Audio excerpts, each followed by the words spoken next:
Buenas tardes, soy Daniel Valdivia, estudiante de doctorado en la Universidad Pablo de Olavide y voy a presentar la ponencia que he elaborado junto a Juan Carlos Figueiredo Benítez, doctorando en la Universidad de Sevilla.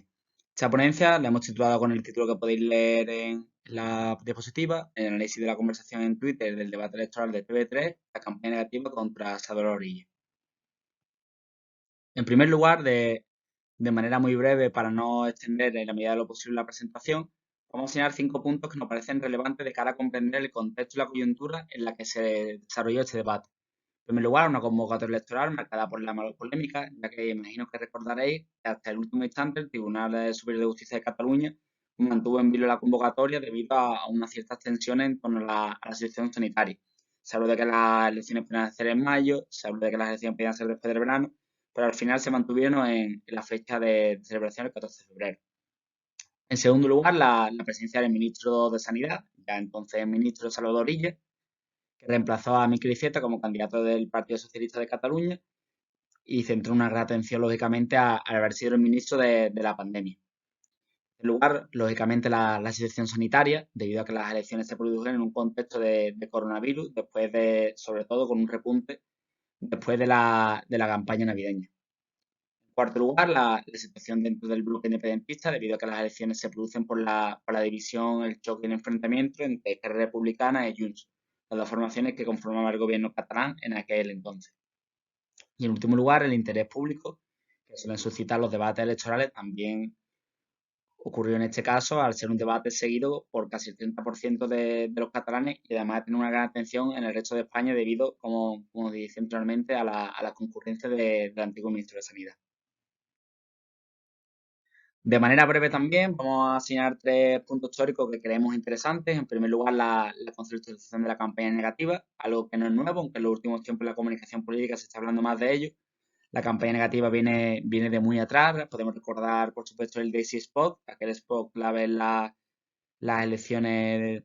a la presidencia de los Estados Unidos. Al fin y al cabo, la campaña negativa es una noción muy antigua y que en los últimos tiempos parece reproducirse también por la presencia de las redes sociales y la viralización de determinados contenidos, como ocurrió, por ejemplo, en el caso de Salvador Illa, de una supuesta certificado de vacunación que pronto se descubrió que era falso. Importante resaltar que en la campaña negativa encontramos dos herramientas, el ataque y el contraste, ambas presentes en los debates electorales. En segundo lugar, el papel del discurso dentro de las campañas electorales. Lógicamente, las campañas electorales emplean argumentos, emplean mensajes para tratar de convencer al electorado de que el partido y el candidato son la mejor opción, así que juegan un papel principal, por lo que hemos recurrido a Van Dijk, a Lakoff, a Manuel Liscano, a varios teóricos del análisis de metáforas, de discurso, de lenguaje y de marco, para llevar a cabo la investigación. En tercer lugar, el papel de las redes sociales en la política contemporánea. Si bien las redes sociales no son un fenómeno nuevo, eres en los últimos tiempos con el auge de redes sociales como Twitter, Instagram, TikTok, Facebook, en el que se han convertido en un protagonista y en el principal espacio de juego político, de debate y de combate entre las fuerzas políticas en la actualidad. Cuanto a la metodología, hemos empleado un análisis que podemos determinar en escalera, en jerárquico. En primer lugar, hemos llevado a cabo un análisis cuantitativo preliminar para ver cuáles son las etiquetas predominantes, las más utilizadas a lo largo del debate. En segundo lugar, hemos explorado estas etiquetas para ver aquellas que corresponden a determinado partido político, determinado candidato,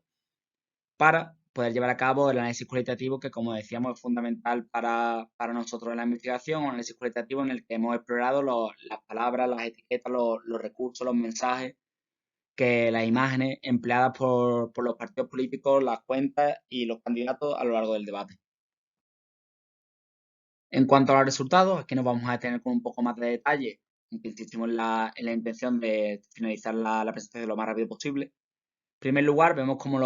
los tweets, el contenido discursivo que hemos analizado, en su mayoría se compone de fragmentos del candidato durante el debate, es decir, la cuenta del partido político, la cuenta del propio candidato, el influencer militante que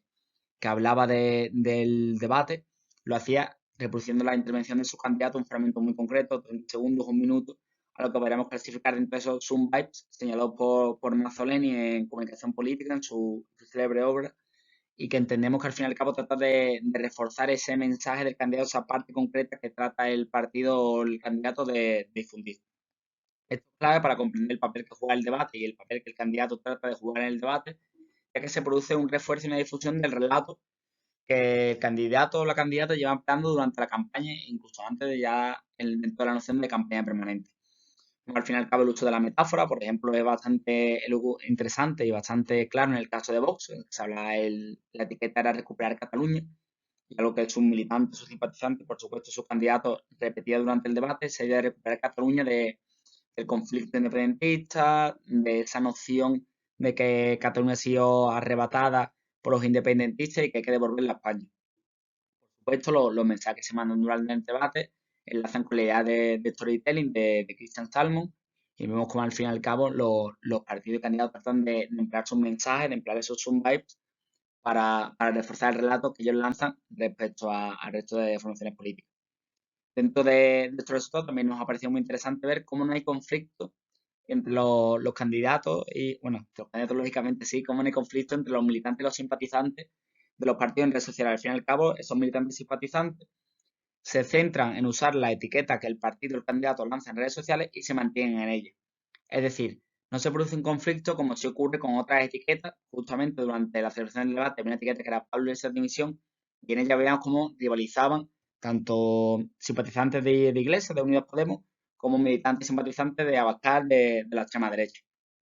Esto es muy importante ya que se produce como un espacio diferente en el debate. Hay una clara confrontación, un claro conflicto entre los candidatos con diversas citas y al final como en el debate, un careo constante, pero un careo constante que no se reproduce en redes sociales, sino que en redes sociales el comportamiento de los militantes y los simpatizantes es más de viralización del contenido que de confrontación con el contenido lanzado por el resto de militantes y simpatizantes de otras formaciones. Esto, por supuesto, marca la conversación y es determinante a la hora de ver los mensajes que se producen en ella. Mencionado esto, podemos dar paso a nuestras conclusiones. En primer lugar, hemos podido ver que la conversación se centra en Salvador Orilla, con una marcada campaña negativa de parte de los partidos independentistas y de la derecha, con mensajes continuos tanto en el debate como en redes sociales hacia su persona. Es interesante ver cómo de entre esta confrontación con Salvador Illa, la candidata que sale más reforzada, al menos en redes sociales, en cuanto a viralización del contenido, es Laura Borràs, la candidata de Junts, con un tuit que nos ha parecido muy relevante y queremos relevante citarlo en la presentación, donde se narra un hecho del debate en el que Salvador Illa, nosotros no somos como ustedes,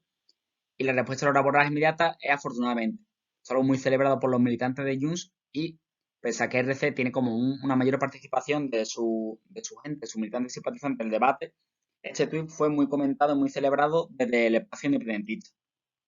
Esto es relevante ya que dentro una conclusión que también extraemos del debate es que el contenido al fin y al cabo se puede dividir como en tres grandes bloques. A un lado, las fuerzas independentistas, a otro lado las fuerzas de izquierda, PSC y en Comú Podem cercano a tanto a la izquierda como al bloque independentista, y un bloque formado por los partidos centralistas, por los partidos de derecha, donde han encontrado a Ciudadanos, a Vox y al Partido Popular. Pese a que es un debate de candidatos de las diversas formaciones, encontramos protagonistas inesperados, destacando entre ellos el futbolista del Fútbol Club Barcelona y también una celebridad en redes sociales, Gerard Piqué, con tweets que arrebataron protagonismo sobre todo a la formación independentista, ya que él se convirtió en la principal cuenta, la más viralizada, la más seguida, con un contenido muy marcado con críticas duras a PP, a Vox y a Ciudadanos, y siendo el epicentro de la conversación independentista durante el debate. En último lugar, queremos resaltar la importancia y la necesidad de continuar con estudios que permitan evaluar la conversación en redes sociales mediante el uso de algoritmos, mediante el uso de técnicas cualitativas, ya que es importante ver la construcción del sentido de los principales temas del debate. Estamos seguros de que nacionalismo, pandemia, la propia figura de Salvador Illa o otros temas no representan lo mismo para un votante del PSC, para un votante de Comú Podem y ya por supuesto para un votante de Vox o un votante de Junts. Entonces creemos interesante y necesario complementar estos análisis discursivos que hemos llevado a cabo de las piezas discursivas en Twitter con diferentes técnicas que nos permitan complementar la información que hemos recopilado. Queremos concluir agradeciendo a la organización del Congreso la posibilidad de participar en él y dando las gracias a los compañeros y las compañeras que escuchéis nuestra ponencia. Muchas gracias y un saludo.